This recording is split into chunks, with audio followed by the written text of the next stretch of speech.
नमस्कार दोस्तों, मैं हूं राजेश और आप देख रहे हैं मेरा यूट्यूब चैनल आर के परीक्षा गुरु। तो दोस्तों, आर के परीक्षा गुरु पर आप सबका बहुत बहुत स्वागत है और अभिनंदन है। प्यारे मित्रों, आज हम अपने आर के परीक्षा गुरु चैनल को आगे बढ़ाते हुए अपना अगला वीडियो संख्या 14 लेकर आप सबके सामने फिर से प्रस्तुत हैं। तो मित्रों, आप सबका जिस प्रकार से मुझे प्यार और आभार मिल रहा है, इसी तरह मिलता रहे और इसके लिए मैं बहुत बहुत आभारी हूँ आपका। और इसी क्रम में हम अधिक देरी ना करते हुए गागर में सागर भरते हैं और कम समय में अधिक जानकारी देने का जो वादा है उसी को पूरा करते हैं। तो शुरुआत करते हैं अपभ्रंश के कुछ कवि और उनकी रचनाएं, फिर जैनाचार्य। देखते हैं मित्रों, अपभ्रंश के रचनाकार, एक तरफ रचनाकार हैं और दूसरी तरफ रचनाएं हैं उनकी। तो सबसे पहले हम लेते हैं स्वयंभू को, जो स्वयंभू अपभ्रंश के प्रथम कवि हैं माने जाते हैं। अपभ्रंश के प्रथम कवि कौन है? स्वयंभू हैं और इनका समय है 783 ईस्वी और इनको अपभ्रंश का वाल्मीकि भी कहा जाता है। ये अपभ्रंश के प्रथम कवि और अपभ्रंश का वाल्मीकि स्वयंभू कहा जाता है। और इनकी रचनाएं हैं पौमचर्यु, स्वयंभू छंद, रिठिडेम चर्यु। ये रचनाएं हैं स्वयंभू की। महत्वपूर्ण रचनाएं हैं पुष्पदंत। पुष्पदंत ने खुद को अभिमान मेरु कहा है। पुष्पदंत ने खुद को अभिमान मेरु कहा है। पूछा जाता है किसने अपने आप को अभिमान मेरु कहा है, तो कहा लिखा जाएगा पुष्पदंत ने कहा है। अगर यह पुष्पदंत ने अपने आप को क्या कहा है तो अभिमान मेरु कहा है। दो प्रकार से पूछा जा सकता है। इनका समय है 10वीं शताब्दी और ये इनकी रचनाएं हैं महापुराण, हृदय कुमार चर्यु, जसहर चर्यु। महापुराण, हृदय कुमार चर्यु, जसहर चर्यु पुष्पदंत के द्वारा है। अगले हैं धनपाल, 10वीं शताब्दी, भविष्यत कहा। धनपाल 10वीं शताब्दी, भविष्यत कहा। अब्दुल रहमान 12 से 13वीं शताब्दी के मध्य, संदेश राशक। अब्दुल रहमान 12 से 13 शताब्दी के मध्य, संदेश राशक। जिनदत्त सूरी 12वीं शताब्दी, उपदेश रसायन राश। जिनदत्त सूरी 12वीं शताब्दी, उपदेश रसायन राश। जोइंदू 6वीं शताब्दी, परमात्मा प्रकाश योगसार। जोइंदू 6वीं शताब्दी, परमात्मा प्रकाश योगसार। अगले हैं राम सिंह 11वीं शताब्दी, पाहुड़ दोहा। राम सिंह 11वीं शताब्दी, पाहुड़ दोहा। अगले कुछ तथ्य हैं।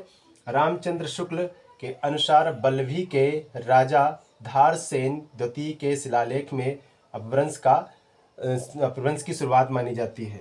अपभ्रंश की शुरुआत कहाँ मानी जाती है? रामचंद्र के अनुसार बल्लभी के राजा धारसेन द्वितीय के शिलालेख में अपभ्रंश की कुछ शुरुआत मिलती है।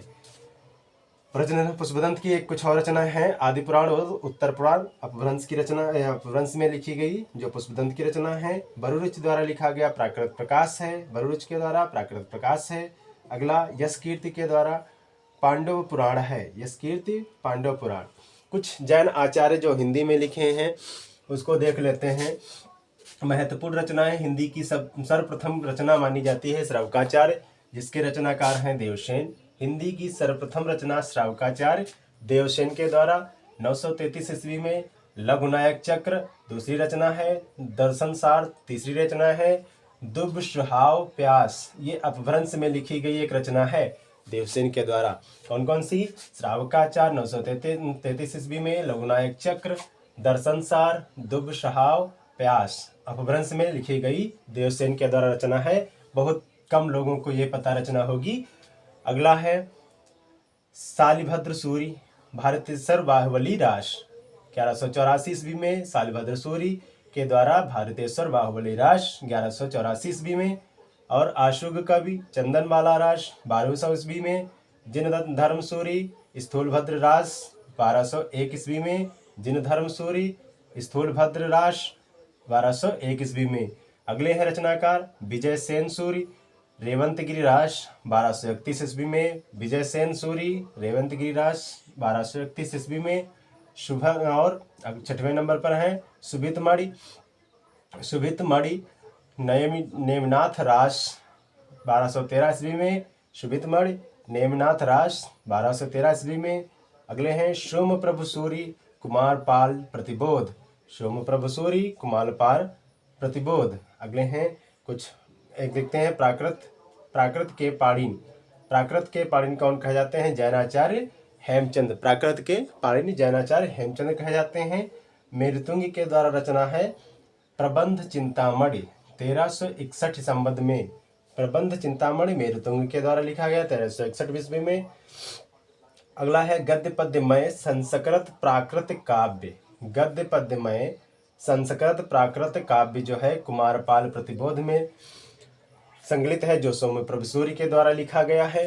अगला है व्याकरण ग्रंथ जो है, तो व्याकरण ग्रंथ हेमचंद्र शब्दानुशासन है। व्याकरण ग्रंथ है हेमचंद्र शब्दानुशासन। किसके द्वारा? हेमचंद के द्वारा लिखा गया है।